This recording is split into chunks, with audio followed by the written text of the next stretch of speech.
Après le repentir sanglant, après la faute reconnue, un nouveau rendez-vous fut décrété. Allah ordonna à Moussa de choisir parmi son peuple 70 hommes, pas au hasard, pas par le nombre, mais parmi ceux qui paraissaient les plus dignes. Ils furent appelés à se purifier, à jeûner, à se préparer intérieurement et extérieurement, car ils n'allaient pas vers une simple assemblée.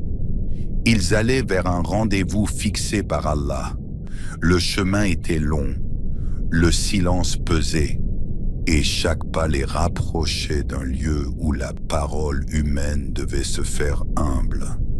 Ils portaient avec eux le poids d'un peuple, la faute du veau, la honte de l'égarement et l'espoir du pardon.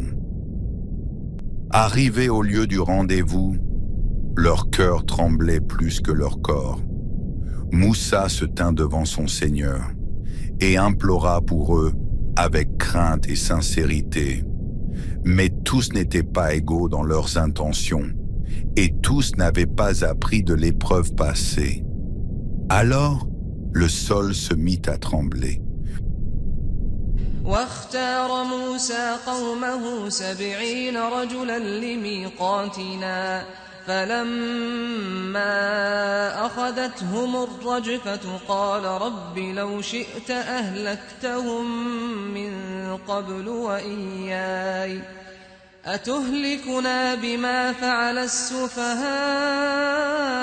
منا إن هي إلا فتنتك تضل بها من تشاء وتهدي من تشاء أنت ولينا فاغفر لنا وارحمنا وأنت خير الغافرين.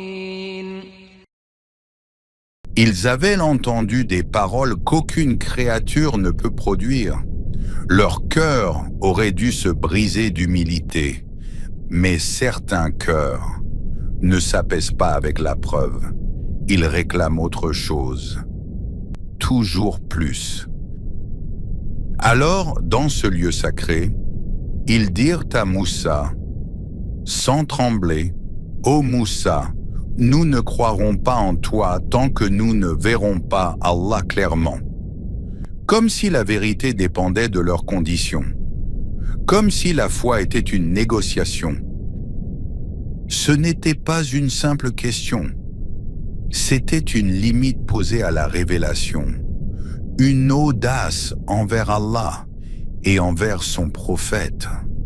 La preuve était déjà là. Les miracles avaient déjà parlé, mais ils voulurent transformer l'impossible en exigence. Alors le ciel se referma et la foudre les saisit. Pas dans l'ignorance, pas dans l'ombre, ils la virent venir. Chacun regardait l'autre, chacun comprenait, trop tard, que ce n'était pas un jeu. Le lieu devint muet, l'air lui-même semblait s'arrêter. Plus aucune parole, plus aucun défi, seulement la conséquence, visible, immédiate. Et Moussa resta seul devant cette scène, le cœur serré, la responsabilité écrasante. Il invoqua Allah, non pour défendre leur audace, mais pour demander qu'ils soient relevés, afin qu'ils reviennent à la gratitude. Alors Allah les ressuscita.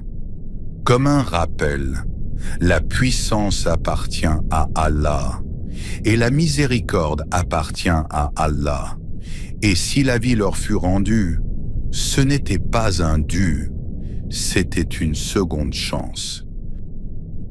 Afin que vous soyez reconnaissants, car le cœur qui a vu la punition, puis la vie revenir, n'a plus le droit de traiter la foi comme une condition.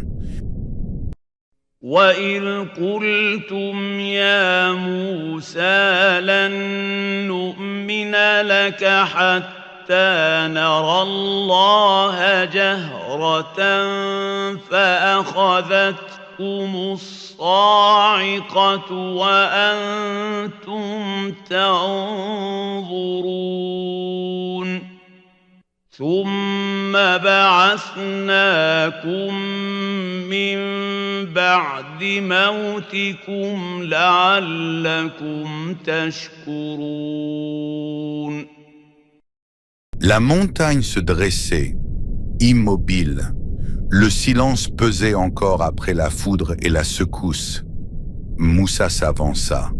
Entre ses mains, les tablettes. Il les présenta aux 70 hommes choisis, la loi d'Allah, le pacte. Mais leurs regards hésitaient. Ils se regardèrent entre eux, puis parlèrent. Montre-nous d'abord ce qu'elles contiennent. Si les règles sont supportables, alors nous les prendrons.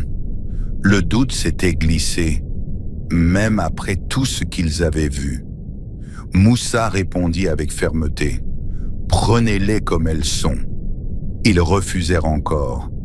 Alors le ciel changea, la terre trembla, la montagne se détacha, elle s'éleva au-dessus d'eux, immense, suspendue, comme une ombre prête à tomber. Le cœur battant, ils levèrent les yeux.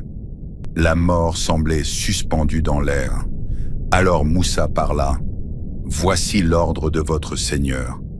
Prenez ce qui vous a été donné. » Avec force, ils tombèrent tous à terre, prosternés, terrifiés, et cette fois, ils acceptèrent. وَإِذْ نَتَقْنَا الْجَبَلَ فَوْقَهُمْ كَأَنَّهُ ظُلَّةٌ وَظَنُّوا أَنَّهُ واقع بهم خذوا ما